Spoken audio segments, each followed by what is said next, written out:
उत्पत्ति अध्याय 13। इब्राहिम और लूत के अलग होने का वर्णन।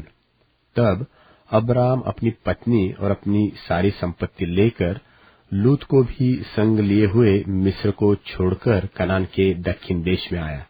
अब्राम भेड़ बकरी, गाय बैल और सोने रुपये का बड़ा धनी था। फिर वह दक्षिण देश से चलकर बेतेल के पास उसी स्थान को पहुंचा जहां उसका तंबू पहले पड़ा था, जो बेतेल और ए के बीच में है।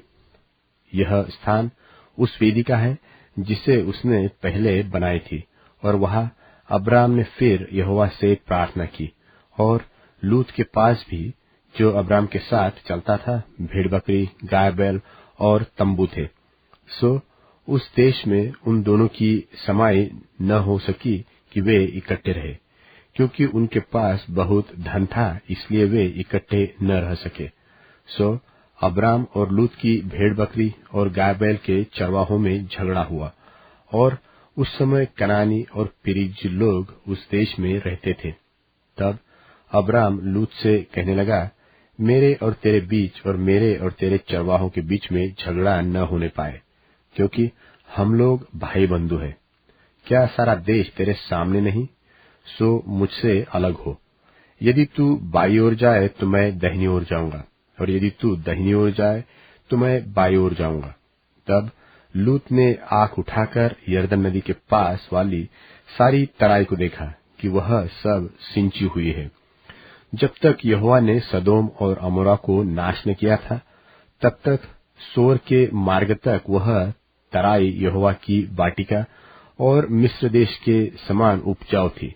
सो लूत अपने लिए यरदन की सारी तराई को चून के पूर्व की ओर चला, और वे एक दूसरे से अलग हो गए। अब्राम तो कनान देश में रहा, पर लूत उस तराई के नगरों में रहने लगा और अपना तंबू सदोम के निकट खड़ा किया। सदोम के लोग यहोवा के लेखे में बड़े दुष्ट और पापी थे।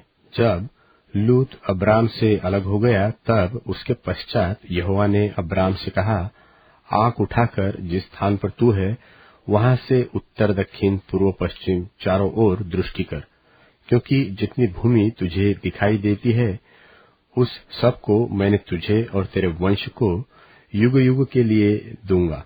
और मैं तेरे वंश को पृथ्वी की धूलि के किनकों की नाई बहुत करूंगा, यहाँ तक कि जो कोई पृथ्वी की धूल के किनकों को गिन सकेगा, वही तेरा वंश भी गिन सकेगा। उठ, इस देश की लंबाई और चौड़ाई में चल फिर, क्योंकि मैं उसे तुझी को दूंगा। इसके पश्चात अब्राम अपना तंबू उठाकर ममरे के बांजों के बीच, जो हेब्रोन में थे, जाकर रहने लगा, और वहां भी यहोवा की एक वेदी बनाई।